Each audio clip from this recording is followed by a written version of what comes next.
So I thought I would start this session is going to be about transitioning with ease. And I wanted to initially reflect on what I've learned from yoga and peds about transitioning, and then we'll dive into a little mindfulness and a little bit of coaching. And so yoga is very focused on transitioning. And many of you all know I teach yoga. And the idea in yoga is that how you transition from pose to pose is actually what makes the integrity of the pose, or your ability to balance, or the ability for the success of the pose. And so my thought would be that this is true outside of yoga as well. And then the other learnings from yoga are that yoga is actually the entire class's transition. So you're transitioning from one pose to the next pose to the next pose to the next pose, and 90% of the class is actually the transitions. And so if we focus on just getting to the pose, we miss out on the whole purpose and the process. And I think that that's very true in the way we approach life. And so we're always looking at, well, I'm transitioning. So when I get to my new job, or I get to my new thing, that's where the answer will lie. And there is no there, as many of you have heard me say, and I'm going to share that poem with you in a little bit because it's one of my favorites. And so if it's all transitions, you actually just have to enjoy the transition and choose to be intentional and purposeful about how you are going to transition. And then that our approach to the transitions is that we get to choose the tone and experience of it, not necessarily how it turns out. A lot of it's out of our control. And so can you just focus on what tone do you want to have, or how do you want to experience the transition itself? Maybe you want to enjoy the transition itself, or maybe you just want to be present for it, all the good and all the bad, because I won't say transitions are fabulous. But in yoga, it's your approach to it. So if you're forcing yourself to move from one to the other, or a lot of people don't like sun salutations because they don't like them moving from one to the other. But if you sort of treat it as a flow, like in the transition, it will go much more smoothly. And then in yoga, support is often needed for the transition. So maybe you need blocks, maybe you need the wall, maybe you need a strap. There's lots of different ways of bringing this concept of yoga and the concept of support and help. And so support can look like lots of things.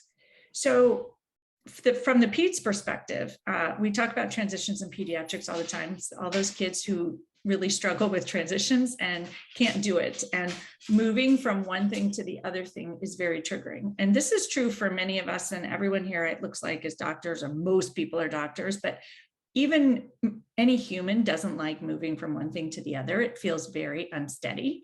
And so kids melt down because their amygdala is not fully formed, but the rest of us also melt down a lot because we haven't learned how to handle transitions, and we're not being intentional with the transition. And so approaching it intentionally can be a really powerful tool. So I encourage you to think about that, and think about the kids reacting to transitions and what helps kids react to transitions, because it will help you react to transitions. And I spent probably many days and perhaps years in pediatrics talking about handling transitions. And so think about if you have kids, or think about the things that have helped you in the past. Kids also need support for their transitions, and they need guidance for their transitions. And so there is no shame in getting support and guidance, whether many of you I have worked with. So coach is super helpful in transitions, but community is also super helpful. And then some of these mindset tools and things like that are super helpful in transitions. And so I think all of those things can really change your experience. The other thing that PEDS brings to mind in transitions is mindfulness and breathing is really helpful, and pausing and just taking a moment to collect yourself and arrive. And that would be is really valuable. Honestly, it's also valuable in yoga, but we're already usually doing it in yoga, and that's what makes the transitions much more smooth. So those are my reflections on lessons from PEDS and yoga, and we'll get into how coaching can help you with transitions. But I think they make light of it, and there's so much wisdom in that. And so if you can tap into whatever you might know of some of those things, that will help you. And so I thought we would also start, and thank you, Maureen, for just reminding people share your location and whatever transition you might be in. And I will share, it doesn't even have to be a career transition. As I'll share when I share my story, I have a lot of other transitions. I have launching one more child out into the world. I have a child getting married. And so all of that is transitions. And I think if you pause, you realize you're always going through a transition. We're about to go through a transition to summer. And so it doesn't matter specifically the transition, but growing pains and we're always transitioning. And that's really the lesson from yoga. So if you think about yourself and even pediatrics, we're always evolving. And so there's no end point. And it's really, how are you going to approach the whole experience? So let's take a minute to transition here and arrive here together. There's actually quite a few of us. It's very exciting to see such a great turnout. And so we're going to do a moment or two of mindfulness. And I invite you to find a comfortable seat where you are. And this approaching the arriving and the transitioning in each moment can be super helpful. And so coming back to your breath. And I like to start by coming back to your sit bones and connecting those sit bones onto wherever you're sitting upon. And then tilt your pelvis forward and stack your spine, aligning yourself up to make it as easy as possible to relax and sink in. And just notice how you feel. And take in a deep inhale. And a huge exhale, letting things go. And notice, even with one breath, how things shift. Pause for a minute and give yourself a tiny bit of space to arrive here, to transition from whatever was happening in your day or in your household into this space together, where we're coming together in community to learn from one another and share with one another, connecting through all of this busyness that we call life. Take in another deep inhale. And an exhale. And bring a hand to heart and another hand to top. Sending yourself compassion for whatever you may be adjusting to in this moment. And I want to call to mind this idea of accommodating. And we know that when we move from a dark room into a light room, it takes a little bit of time for ourselves to adjust. And so giving yourself time to accommodate and to adjust to where you are now. And where in your life can you do that? Give yourself a little space, some pause to be present and accommodate and adjust. Time for the eyes to adjust. Time for your body to adjust.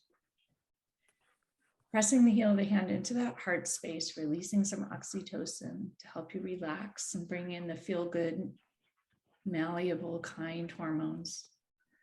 And take in a deep inhale, feeding your entire body with the breath. Knowing that the breath and nourishment is the place where we can transition and transform ourselves most effectively and efficiently. Fill yourself up, every nook and cranny. And an exhale, release. And we'll take 3 breaths of equal inhale and exhale, knowing that the equal parts breath helps you focus and attend and be present. So breathing in for a count of 4. Pause for 4. And breathe out for 4. And breathe in for 4. Hold for 4. And out for 4. And once again, breathe in for 4. Hold for 4. And out for 4. And allow your breath to go back to its usual cadence. And just notice how you feel. Perhaps a little more grounded, a little more present in your body.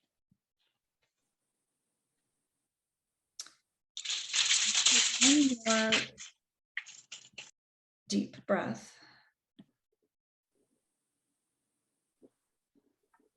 And let it out. And slowly lower your hands and open your eyes. And as you do so, give yourself a chance to accommodate once again. A chance to adjust to being here and adjust to whatever's going on in your life with some compassion and kindness for all the things. And so hopefully people feel better.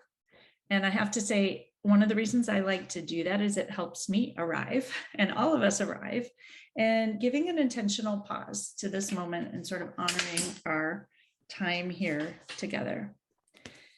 And I wanted to read one of my favorite, I'm going to call it a poem or reading. I read it in yoga a lot, but it very much applies to this transition approach. And it's called Here and There. And it's written by Janet Archer, who's a mindfulness coach.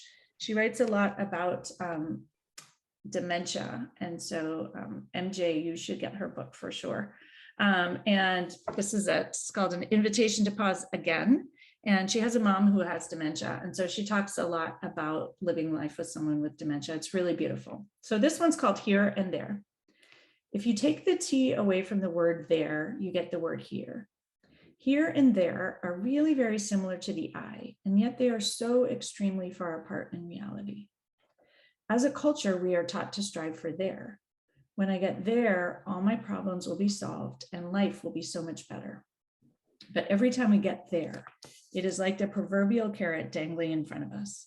There is always a new there to get to. If we are always trying to get there and not dropping down into here while getting to there, we are out ahead of ourselves and missing the joy in living in the here. Being here has to be practiced every day. You can't get here if you are always practicing getting there. In the rush and tumble of everyday life, drop the T as many times as you can and get to here. Because at the end of our lives, we will finally realize that there was no there. There was only ever this here now. And so that reading gets into the idea of coaching, because coaching talks about the T on the end of here, and the T is your thoughts about it. And so we can change our thoughts about where we are and what we're doing. And when we do that with intention, it changes our experience. And so I offer to you this idea of choosing your thoughts and choosing your experience and choosing your intention. So from here, I'm going to just share a few of my thoughts on my own story and my own transition, and then a few tips. And I'm hoping around about, I don't know, 10 or 12 minutes, some of you will be willing to get coached. And so thinking if that's you, if you're willing to volunteer. And for those of you, I actually maybe only know about half of you. So for those of you I don't know, I have been on a journey of transition, actually probably for many, many years. And as I described this approach of yoga and pizza, we're all on transitions forever. We're all constantly evolving and developing. But in the last 6 years, I made much more of an intentional transition, which started with getting my own coaching. And then also going back to yoga and becoming a yoga teacher, and then deciding ultimately that I wanted to transition to doing coaching and yoga and wellness full time.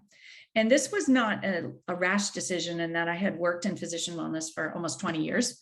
And so it was really a more grounded, intentional decision about what I wanted more of in my life and what felt aligned at this point. And so one of the things I often bring up in transition coaching is that we need to pause and figure out and take the time to figure out who we are and what is really authentic for us in our life. And so that transition was authentic for me.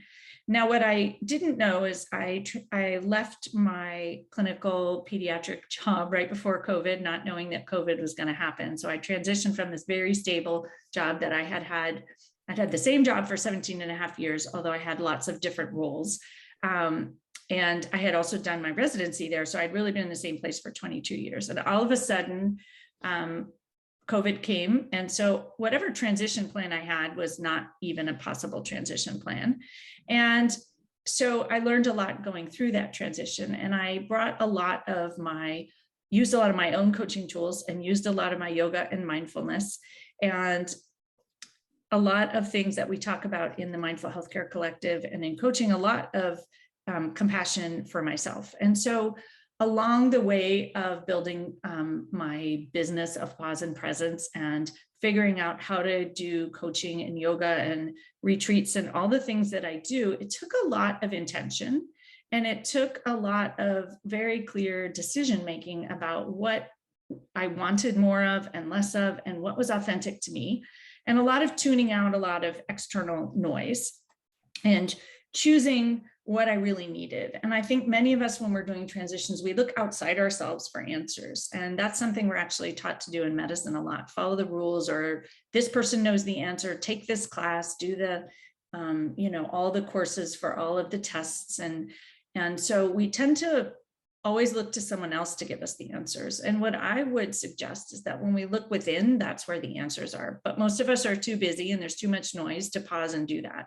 And so mindfulness helps you do that.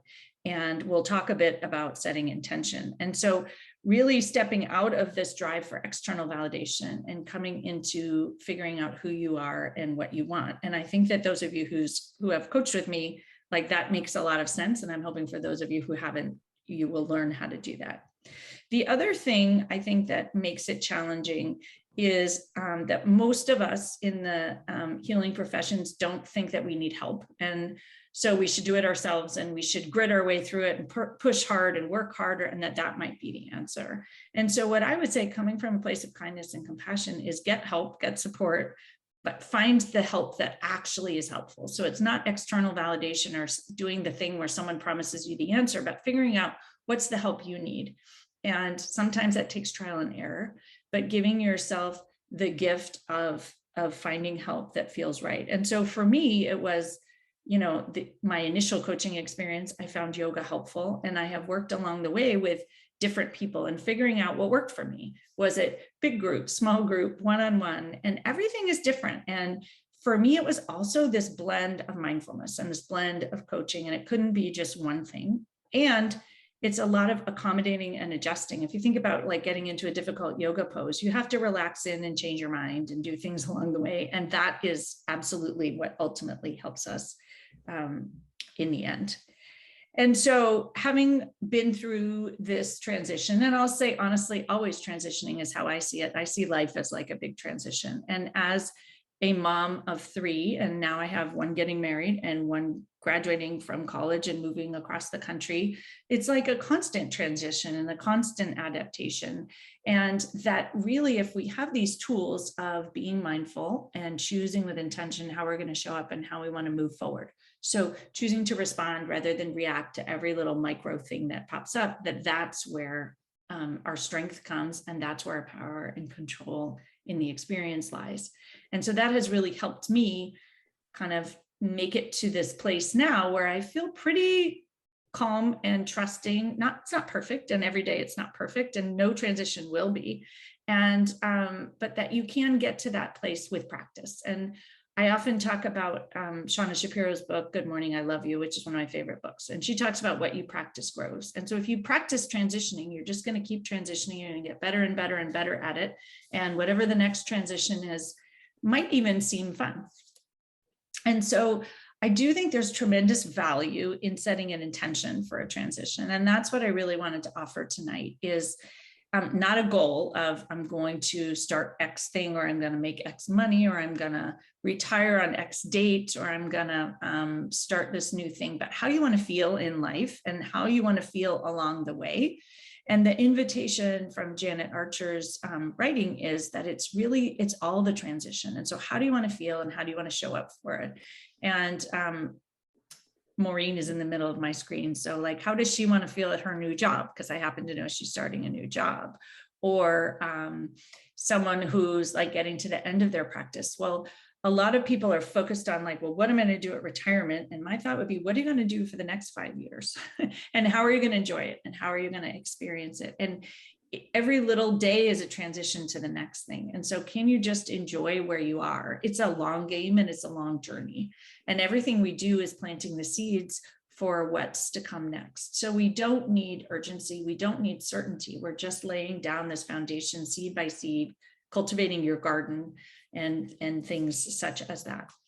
And so a couple of other thoughts that I wanted to share are this idea of focusing on your strengths. And this came up actually in a physician think tank I was in. And in medicine, we are very much focused on what do we need to improve all the time, improve, improve, improve. And instead, what if you focused on what you were good at and bringing those to your transition? It makes the fear fade away. It makes the uncertainty less stressful. And so what are you really good at, and how can you bring that, and how can you use that as a way to ground yourself? So I invite you to think about that. And I invite you to think about your old habits and how they are playing into the decisions that you're making. And so do you tend to think about things from a scarcity mindset or catastrophizing and what could go wrong? Do you tend to make decisions from urgency or feel like you need to decide because you need certainty and you just want to get there? Instead of sort of enjoying the moments of uncertainty, I now frame uncertainty as possibility or opportunity. And so like, it's great that I don't know, because it could be really amazing. Like it could also be really bad. And at least I don't know that yet. And so when you come at it that way, you can just breathe a little more deeply and the decisions are a little more clear. The other thing that actually came up today with someone I was coaching is this idea of discomfort. And there's discomfort in transitions. And if you think about kids, so I'm going back to pediatrics and actually yoga too, as they learn to walk, there's discomfort. They fall down all the time. And so if you just expect that, like, and actually expect it in life, like in life, and especially in medicine, we frame it as a failure. We messed up, but you didn't actually mess up. It's just part of the learning and part of the growth. And so I think that if you expect the discomfort and know it's coming and see it as like evolution and growth and learning, that's uncomfortable. Think about puberty. That's uncomfortable. Think about even launching. I'm thinking about, I'm sure that my son who's launching is going to be stressed, right? He doesn't have a job. He's finding a new apartment, but it's going to be amazing once he figures it out. And so like that discomfort is part of when we become someone new. Residency was very stressful and there was a lot of discomfort. And I will argue that we didn't need that much discomfort. But on the other side, you feel like you really accomplished something. And so I'm not an advocate for hard is better and discomfort is necessary. What I think is important in transitions is to realize that discomfort's just part of it. It doesn't mean you've done something wrong. It doesn't mean you need to change course. It's just part of being human. And so I really like that way of thinking about it. And the last thing I think I'll share before we tap into coaching is how you can use these intentions. And so many of you have heard, if you listen to the Mindful Healers podcast, and if you don't, I highly recommend you listen to it. I've been sharing my words for the year. And so I thought I would just share how they apply to transitions. And I invite people I work with to choose their words, and there's sort of a process around it. But my words for this year are luxurious, light, alive, and trust. And so they actually do all apply to transitions. And trust is something that is really, really helpful for transitions. It's my stretch word because I'm working on it. And you have to learn to trust yourself. And so that's just a growth and evolution process. And the more you can trust yourself and trust your own decisions rather than looking to someone else to tell you what to do, that's where you get better and better and better at making decisions and choosing how you want to experience these inevitable transitions in life. And then I also think that trust applies to sort of trusting that it's going to turn out okay in the end. And when along the way you think, okay, well, if it turned out fine in the end, what would I do now? Then it's much more clear how you want to move forward. And so that keeps you out of this urgency and scarcity and who do I need to help and how can I do this and what's going to happen and what if this happens, and sort of noticing all the things that are wrong when you're coming from a place of trust / abundance kind of falls in there. And then alive is one of my words, and alive allows the experience to actually be painful and allows the mistakes and allows the discomfort and the yucky part. And it also allows all the good parts, and all transitions are alive. And if you just allow that, that's the part of yoga where you're like trying to get into warrior 3 and you're gripping your muscles and you're doing this and you're trying really hard, and like softening into it helps, but you're also just going to feel alive, like something's going to knot up or some different things are going to happen along the way. And so my thought is just to kind of focus on that. And then my other 2 words are luxurious and light. And luxurious, I know, triggers some people. I just love the word Because if I think about living luxuriously, well, that's living authentically, that's living in alignment, that's not worrying about things that are out of my control. It's like simple. I'm a minimalist, so luxurious is minimalist. It's just sort of thinking about all the things that feel good. Luxurious feels good to me. It's nourishing. It's taking good care of yourself. It's eating healthy food, and doing all those things can actually really help you during a time of transition. And so for me, it's a really useful guide. So I ask myself along the way, well, what would luxurious do? And I instantly know, would it, sign up for this class, or think I need to learn how to do this, or would it worry about what I'm going to do in 5 years, or would it just go take a walk?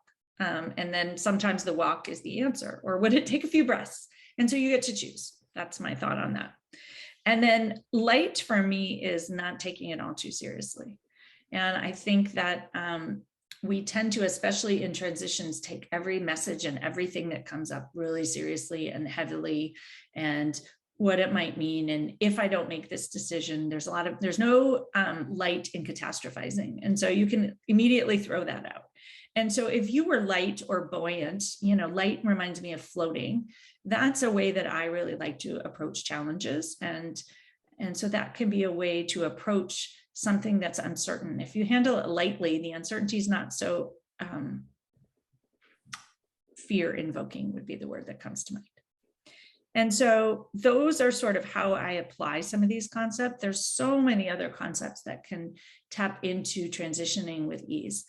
I think about it as sort of the opposite of the way that we got all the way to where we got in our life. Because for most of us, that was being type A, pushing, doing more, doing the hard. And that does not bring transitioning with ease. That brings transitioning with stress and fear and anxiety. And so really starting to look at the things that allow you to move through the world with ease and respond with grace and compassion, which is one of my favorite approaches. And so that's really what I wanted to share here.